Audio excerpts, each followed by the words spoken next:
విశాఖపట్నంలో టీసీఎస్కి దాదాపుగా 22 ఎకరాల భూమిని కేవలం ₹1 ఇచ్చారు. అంటే 99 పైసలకి ఇచ్చారు. అసలు ఎందుకు ఇచ్చారు?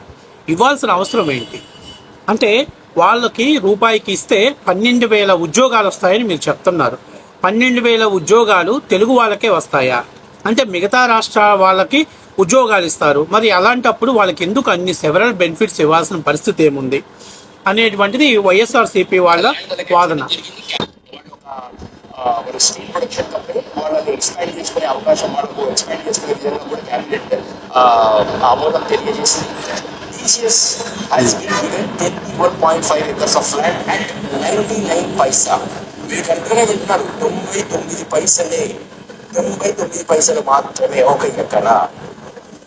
ఆంధ్రప్రదేశ్లో డెవలప్మెంట్ జరగాలి, మేము ఒప్పుకుంటాం. Development at what cost? ప్రజల మీద ఆ డెవలప్మెంట్ భారం ఎత్తపడుతుంది.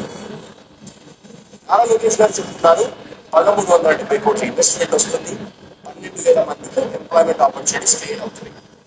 ఇప్పుడు నా వీడియో చూస్తున్న మీరు ఎంతో మంది టాటా కన్సల్టెన్సీ సర్వీస్ లో పనిచేస్తారు. బెంగళూరు, చెన్నై, హైదరాబాద్, పూణే, ముంబై, ఢిల్లీ, కోల్కతా లాంటి ప్రాంతాల్లో పనిచేస్తున్నారు. మీలో ఎంతమంది కోల్కతాలో పనిచేసేవాడికి కోల్కతా వాళ్ళే ఉన్నారా?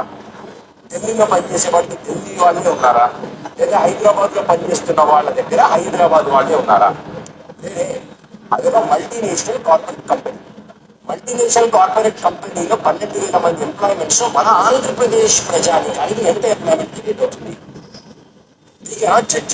ఎందుకంటే ఎంప్లాయ్మెంట్ ప్రైవేట్ వాడు ఎలా పెట్టుకుంటాడు? స్కిల్స్ బేస్ మీద, క్వాలిటీ ఆఫ్ ఎడ్యుకేషన్ బేస్ మీద వాడు ప్రైవేట్ వాడు ఎంప్లాయ్మెంట్ ఆపర్చునిటీ క్రియేట్ చేస్తాడు. సో అది మన పేటిఎం గల తెలివితేటలు అలా ఉంటాయి. మీరు మన కోసం అంట, ఇది మన కోసం కాదు, జగన్ కోసం పెట్టుకున్న ఛానల్. ఈయన మరి నువ్వు కూడా ఆంధ్రప్రదేశ్లో ఉండి 4-5 గేదెలు పెట్టుకొని డైరీ ఫామ్ పెట్టుకొని ఇక్కడే ఆడవచ్చుగా, ఎందుకు పోయా?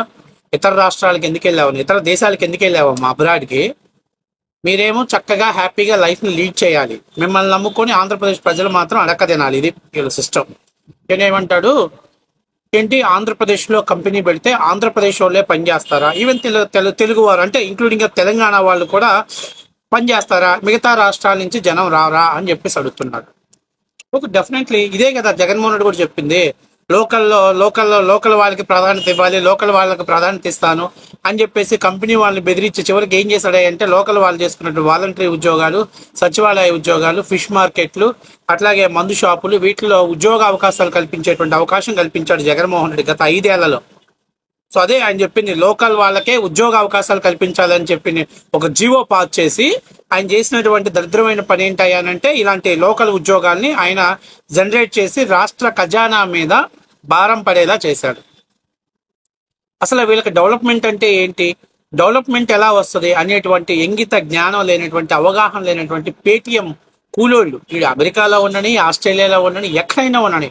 జగన్మోహన్ రెడ్డి ఇక్కడైతే 5 రూపీస్ ఇండియన్ రూపీస్ ఇస్తాడు, అదే అక్కడైతే 5 రూపీస్ ఇండియన్ US డాలర్స్ ఇస్తాడనమాట. అంటే వెర్షన్ చేంజ్ అయ్యింది అంతే. ఆ 5 రూపీస్ పేటిఎం అనేది కంటిన్యూ అవుతూనే ఉంటుంది వాళ్ళకి.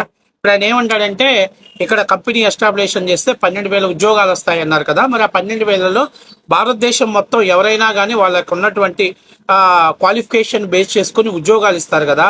సో అలాంటప్పుడు మన ఆంధ్రప్రదేశ్కి యువతకు ఉద్యోగాలు ఎట్లా వస్తాయి? అలా రాని ఉద్యోగాలకి మీరు ఎందుకు 21.5 ఎకరాన్ని కేవలం 99 పైసలకే మాత్రం మీరు ఇచ్చారు అని అడుగుతున్నాడు. ఈరోజు ఆయన కర్ణాటక, తమిళనాడు అన్ని రాష్ట్రాల్లో కూడా టీసీఎస్ ఉంది అని చెప్తున్నాడు. ఓకే, కర్ణాటకకి రాజధాని ఏంటాయంటే బెంగళూరు అని చెప్తారు, తమిళనాడుకి చెన్నై అంటారు, మహారాష్ట్రకి బొంబే అంటారు. నిన్నగాక మొన్న మనతో వైబ్రికేట్ అయినటువంటి రాష్ట్రం తెలంగాణకి రాజధాని ఏంటాయంటే హైదరాబాద్ అంటారు. మనకేంట్రా బాబు రాజధాని అంటే, అంతకుముందు ఆ చంద్రబాబు నాయుడు ఉన్నప్పుడు అమరావతి రాజధాని అన్నారు. ఇప్పుడు జగన్మోహన్ రెడ్డి వచ్చినాక 3 వస్తే విశాఖపట్నం పెట్టుకో, ఆయాసం వస్తే అమరావతి పెట్టుకో, ఊపు వస్తే రాయలసీమ పెట్టుకో, లేకపోతే కర్నూలు పెట్టుకో. ఈ సిద్ధాంతంతో ఎవరికి ఏం సంబంధం లేకుండా, ఒక రాజధాని అనేటువంటిది లేకుండా కన్ఫ్యూజన్ వాతావరణాన్ని క్రియేట్ చేశాడు. ఈరోజు ఆంధ్రప్రదేశ్లో పారిశ్రామిక అభివృద్ధి చెందడానికి పుష్కలమైనటువంటి అవకాశాలు ఉన్నప్పటికీ కూడాను, ఎందుకంటే 11 జిల్లాలకు దాదాపుగా ఓడరేవు వసతి ఉన్నప్పటికీ కూడాను జగన్మోహన్ రెడ్డి అనేటువంటి ఒక వ్యక్తి కేవలం తన స్వార్థ రాజకీయం కోసం 3 రాజధానులు అనేటువంటి ఒక కాన్సెప్ట్ని తీసుకొచ్చి ఈరోజు ఆంధ్రప్రదేశ్ని నడి బజార్లో బట్టలు తీసి నిలబెట్టేశారు ఆంధ్రప్రదేశ్. ఎంత దారుణమైన పరిస్థితి అంటే భారతదేశంలో ఎక్కడ ఏ రాష్ట్రాలకు లేదు. ఉత్తరప్రదేశ్ లాంటి 70 పార్లమెంట్ స్థానాలు ఉత్తరప్రదేశ్ కూడా ఆలోచన రాలేదు జగన్మోహన్ రెడ్డికి వచ్చినటువంటి ఆలోచన. అంటే నాకు అర్థం కావట్లే, ప్రజలు పిచ్చోళ్ళు, ప్రజల డెవలప్మెంట్ కోరుకోవట్లే. ఎంతసేపు ఉన్న జగన్మోహన్ రెడ్డి ఇచ్చే బట్టలను సంక్షేమం కోసం కోరుకుంటున్నారు. ఇదే మ్యానిక్యులేట్ చేయటం, నేను రావటంతో అందరికీ బట్టలు నొక్కా, నేను రావటంతో అందరి బతుకులు మారిపోయాయి. ఎక్కడ ఏం మారిపోయాయి నాకు అర్థం కావట్లా. గత సంవత్సరంలో ఉన్నటువంటి ఆర్థిక విధ్వంసం ఆనవాళ్లే ఈరోజు ప్రభుత్వాలు కంటిన్యూ చేస్తున్నాయి. ఎక్కడి నుంచి ఎలా బయటపడాలా అనేటువంటి ఆలోచనలోనే ప్రభుత్వాలు ముందుకు సాగదీసుకుంటున్నాయి. అసలు ఎవడైనా బుద్ధున్నాడు, ఎవడైనా అమరావతిని ప్రజల అభిమతంతో ప్రజలు స్వచ్ఛందంగా ఇచ్చినటువంటి రాజధాని వద్దని ఏ బుద్ధున్నాడు ఎవడని చెప్తాడా? ఆ బుద్ధున్నోడు ఎవరు చెప్పకపోయినా కనీసం మీకు కడుపు కన్నం తింటున్నారా? నువ్వు ఎక్కడ అమెరికాలో ఉన్నావు, ఇంకోటి యూకేలో ఉన్నాడు, ఇంకోటి అమెరికాలో ఉన్నాడు. అక్కడ ఎట్లా ఆ రాష్ట్రం, ఆ దేశం ఎట్లా డెవలప్మెంట్ అవుతుంది? వాళ్ళు కూడా ఇలాగే కొట్టుకొని చేస్తున్నారా? అంటే ఏం లేదు, జగన్మోహన్ రెడ్డి తానా అంటే ఈ ఎదవల తందానా అంటారు. ఈరోజు ఆయన అడుగుతాడు రూపాయికే ఇచ్చారా అంటారు. ఇది ఇవాళ ఇచ్చినయా? భారతదేశంలో అన్ని రాష్ట్రాలలో పారిశ్రామిక అభివృద్ధి కోసం పోటీ పడుతున్నప్పుడు ఆ రాష్ట్రాలు మీరు చెప్పారు మేము పలానా చోట జోన్స్ ఏర్పాటు చేశారు కదా, ఎకానమికల్ జోన్స్ ఏర్పాటు చేశారు, సెజ్లు ఏర్పాటు చేశారు, అక్కడ ఇవ్వచ్చు కదా అంటారు. కొన్ని కంపెనీలు ఖచ్చితంగా అక్కడే ఇవ్వాలి. మ్యానుఫ్యాక్చర్స్ అయితే జోన్స్ లో ఏర్పాటు చేస్తారు. కానీ సర్వీస్ ప్రొవైడ్ చేసేవనేవి వాళ్ళకి ఎక్కడైనా కన్వీనియంట్ వాతావరణం కావాలి, అనువైనటువంటి వాతావరణం కావాలి, వాళ్ళకి రోడ్డు ట్రాన్స్పోర్ట్ అనేటువంటిది అనువుగా ఉండాలి. అట్లాగే లివింగ్ అనేది అంటే వాళ్ళు నివసించే ప్రాంతం కూడా వాళ్ళకి ట్రాన్స్పోర్ట్ కు దగ్గరగా ఉండాలి. ఇలా టీసీఎస్ లో పనిచేసే వాళ్ళంతా ఐటీకి సంబంధించినటువంటి వాళ్ళు. ఐటీ వాళ్ళకి ఎక్కడ ప్లేస్ కన్వీనియంట్ ఉంటుంది? విశాఖపట్నము, విజయవాడ, లేకపోతే రాజమండ్రి, లేకపోతే హైదరాబాదు, లేదు ఇంకా కొంచెం ఏదైనా కావాలంటే చిత్తూరు, నెల్లూరు లాంటి ప్రాంతాలు. అంటే చిత్తూరు కాదు, నెల్లూరు, తిరుపతి లాంటి ప్రాంతాలు. ఎందుకంటే రోడ్డు ఉంటుంది, రైల్ కనెక్టివిటీ ఉంటుంది, అట్లాగే ఫ్లైట్ కనెక్టివిటీ ఉంటుంది. వాళ్ళకి ఈ 3 కంపల్సరీగా కావాలి. ఈ ప్రాంతాల్లో అయితేనే వాళ్ళు ఎక్కడికైనా ట్రావెల్ చేయడానికి అవకాశం ఉంటుంది. ఇవాళ ఒక టీసీఎస్ 12,000 మంది ఉద్యోగాలు ఇస్తుంది కదా అని చెప్పి 12,000 ఆంధ్ర వాళ్ళని పెట్టుకోవాలంటే ఇప్పుడు హైదరాబాద్ లో సగం మన తెలుగు వాళ్ళు ఉన్నారు, తమిళనాడులో చెన్నపట్నంలో సగం తెలుగు వాళ్ళు ఉన్నారు, బెంగళూరులో సగం ఉన్నారు తెలుగు వాళ్ళు కూడా వాళ్ళ లోకల్కి ఉద్యోగాలు ఇవ్వాలని పాస్ చేస్తే మెదం ఉండకూడదు. అందరూ వచ్చి ఆంధ్రప్రదేశ్లో జగన్మోహన్ రెడ్డి పుణ్యం అంటే గేదెలు, కుక్కలు, పందులు కాసుకోవాల్సిన పరిస్థితి ఏర్పడింది. అసలు ఒక రాష్ట్రంలో జనాభా వచ్చి ఇతర రాష్ట్రాల వాళ్ళు నివసిస్తున్నారంటే దాని అర్థం ఏంటంటే అది అభివృద్ధి చెందుతుంది, అది ఎకనామికల్ గా డెవలప్మెంట్ అవుతుంది, ఎకనామికల్ గా సర్వే అయ్యి ముందుకెళ్తుంది అని అర్థం. ఇవాళ అమెరికాలో ఉంది, నువ్వు ఎందుకున్నావు అమెరికాలో వచ్చి ఎక్కడ మీ సొంత ఊర్లో గేదెలు కాసుకోవచ్చుగా? నువ్వేమో అమెరికాలో ఉండాలి, నీ పిల్లలు అమెరికాలో ఉండాలి, నీ పిల్లలకి నీకు గ్రీన్ కార్డు కావాలి. ఇక్కడ ఆంధ్రప్రదేశ్ ప్రజలకు మాత్రం ఏమీ సౌకర్యాలు లభించకూడదు, ఏమీ ఇవ్వకూడదు. నేను ఈరోజు అడుగుతున్నా, 12,000 మంది, 2,000 మంది ఆంధ్రప్రదేశ్ వాళ్ళు అనుకుందాం, మిగిలినటువంటి 10,000 మంది ఇతర రాష్ట్రాల వాళ్ళు ఇక్కడికి వస్తున్నారంటే విశాఖ అనేది ప్రపంచ గ్లోబల్ పటంలో ఆ 10,000 మంది ద్వారా దాదాపుగా 1,00,000 మంది ఐడెంటిఫై చేస్తారు, 1,00,000 నుంచి 1,00,00,000 మంది ఐడెంటిఫై చేస్తారు. తద్వారా విశాఖపట్నానికి ఫ్యాక్టరీలు పెట్టుకోవడానికి అనువైనటువంటి వాతావరణం ఉంది అని చెప్తాడు.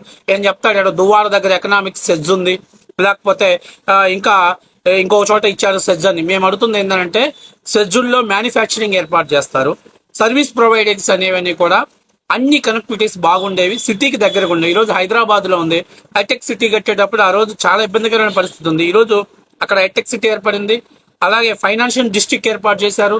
ఇవన్నీ ఎందుకు ఏర్పడ్డాయంటే ఇక్కడ అనువైనటువంటి వాతావరణం క్రియేట్ చేసుకోగలిగారు. ఇలా హైదరాబాద్ లో కంపెనీ పెట్టడానికి, ఇలా హైదరాబాద్ తో పోల్చుకుంటే, విశాఖపట్నాన్ని పోల్చుకుంటే హైదరాబాద్కి వెళ్ళడానికి ఎక్కువ కంపెనీలు ఇష్టపడతాయి. ఎందుకనంటే డెవలప్మెంట్ అయింది అటువంటిది స్టేటు. అలాగే క్యాపిటల్ అది.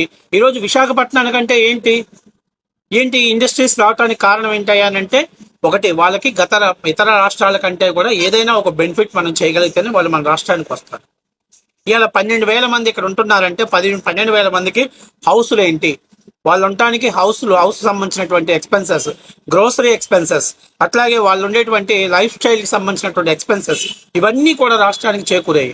తదనంగా రాష్ట్రంలో ఆ విశాఖపట్నంలో ఇంకా పెద్ద షాపింగ్ మాల్స్ కానివ్వండి, లేకపోతే సినిమా హాల్స్ కానివ్వండి, ఇవన్నీ ఏర్పడటానికి కావాల్సినటువంటి వాతావరణం ఏర్పడింది. ఒక చోట ఒక కంపెనీ పెడితే అక్కడ ఆంధ్ర వాళ్ళే పనిచేస్తారనేది తప్పు. ఇప్పుడు కియా ఉంది, కియా పరిశ్రమలో కొరియా నుంచి కూడా వచ్చి పనిచేస్తున్నారు. అది ఏంటంటే పారిశ్రామిక అభివృద్ధి చెందడానికి కావాల్సినటువంటి అవసరాలు అవి. అంతేగాని మేము ఆంధ్రప్రదేశ్లో కంపెనీ పెట్టి ఆంధ్ర వాళ్ళే ఉండాలనేది మూర్ఖత్వం. మీలాంటి మూర్ఖులు ఉన్నారు కాబట్టి గత 5 ఏళ్లలో కంపెనీలు ఆనవాళ్ళు లేకుండా